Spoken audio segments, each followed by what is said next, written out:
Hey, my name is Matt, Unbearable 73.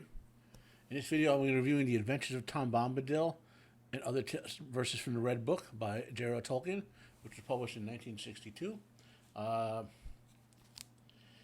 if you just read The Hobbit and The Lord of the Rings and look no deeper in the legendarium of The Lord of the Rings or of Tolkien's works in general, you would be extremely satisfied, or could be at least.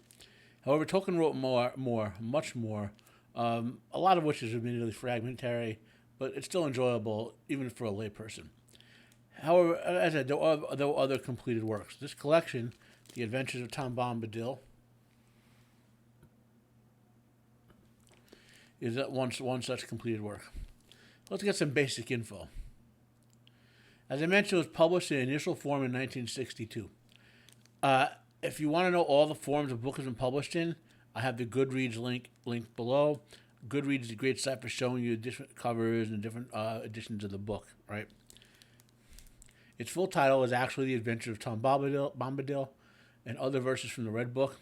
This is a reference to Tolkien's gimmick from the Legendarium, which is, roughly speaking, the gimmick is that around the 9th century A.D., Iriel, or Elfwine the Mariner, who was the direct descendant of Eärendil, was the first person to be allowed to take the straight road, which led him travel to the Undying Lands since the last elf left. Since in the chronology, since Gimli and Legolas were the last ones to actually make the trip, right?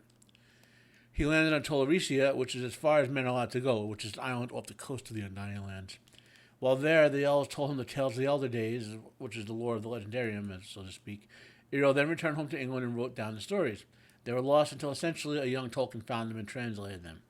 The collection has 16 poems. The first two are about Tom Bombadil. 3 of them were included in The Lord of the Rings. The 16 poems are The Adventures of Tom Bombadil, Bombadil Goes Boating, Errantry, Princess Me, The Man the Moon Stayed Up Too Late, The Man the Moon Came Down Too Soon, The Stone Troll, Perry the Winkle, The Mulips, Oliphant, this one I have trouble pronouncing, a Festito Calon, Cat, Shadow Bride, The Horde, The Sea Bell, and The Last Ship. The 3 that were included in The Lord of the Rings are The Man the Moon Stayed Up Too Late, which is in Book 1, Chapter 9, at the Sign of the Prancing Pony. It's one of the songs they were singing right before Frodo did the Disappearing Act. Trolls in Book 1, Chapter 12, Flight to the Fjord. And Oliphant in Book 4, Chapter 3, The Black Gate is Closed. Bombadil Goes Boating was written specifically for this book. 7 of the poems are recorded on Poems and Songs of Middle-earth, read by Tolkien, some of which have music done to them by Donald Swann. In terms of the internal lore, all the poems are supposedly written by hobbits. Now, for the structure of the book, the edition of the book which I'm reviewing is published by HarperCollins in 2014. It's divided into 2 parts, more or less, though the table of contents does not exactly list them that way. The first part has the following. It's a detailed introduction, a preface, and the 16 poems. And the second part has the following. Each poem is accompanied by a detailed commentary, a gallery, an appendix, and a bibliography. The edition I have lists Tolkien as the author, edited by Christina Scull and Wayne G. Hammond, illustrated by Pauline Baines. Okay?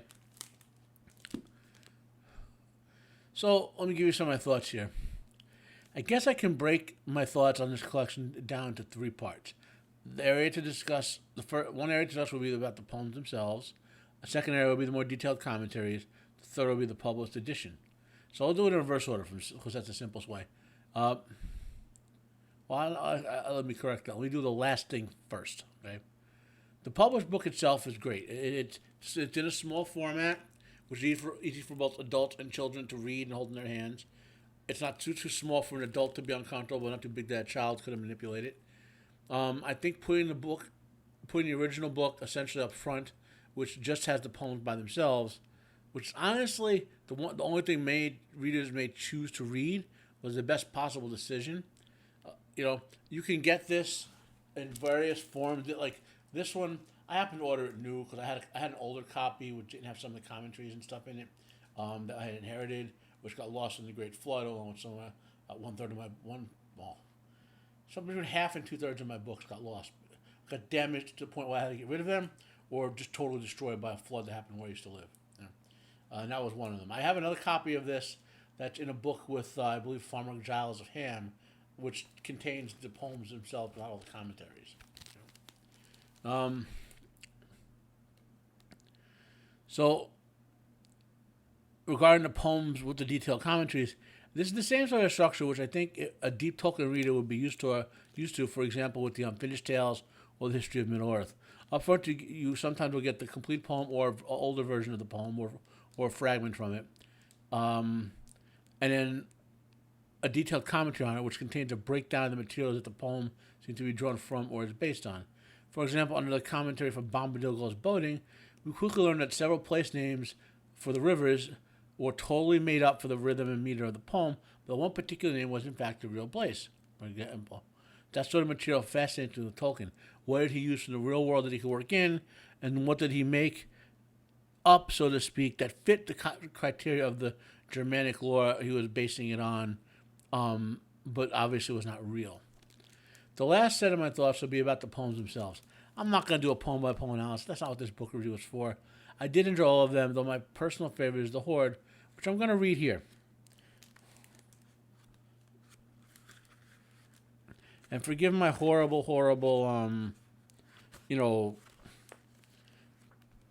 right.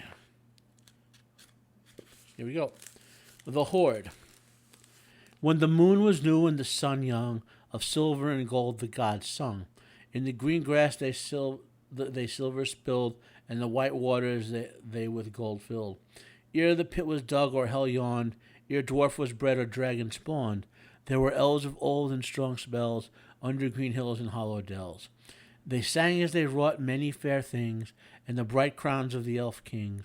But their doom fell and their song waned, by iron hewn and by steel chained. Greed thus sang not, nor with mouth smiled, in dark holes their wealth piled, graven silver and carven gold, over elven home the shadow rolled. There was an old dwarf in a dark cave, to silver and gold his fingers clave. With hammer and tongs and anvil stone, he worked his hands to the hard bone. And coins he made in strings of rings, and thought to buy the power of kings.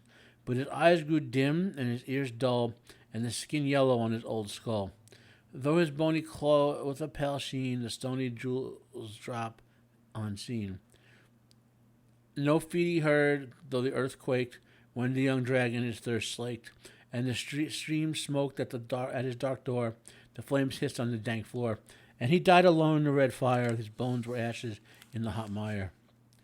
There was no dragon under the gray stone. His red eyes blinked as he lay alone. His joy was dead, his youth spent. He was knobbed and nickeled, his limbs bent. In the long years to his gold chained, and his heart's furnace the fire waned. To his belly's slime gem stuck, silver and gold he would snuff and lick. He knew the place of the least ring, beneath the shadow of his black wing. Of thieves he thought on his hard bed, and dreamed that on their flesh he fed. Their bones crushed and their blood drank. His ears drooped and his breath sank. Mail rings rang. He heard them not. A voice echoed in his deep grot. A young warrior with a bright sword called him forth to defend his horde. His teeth were knives and upon his hide, but iron tore him and his flame died.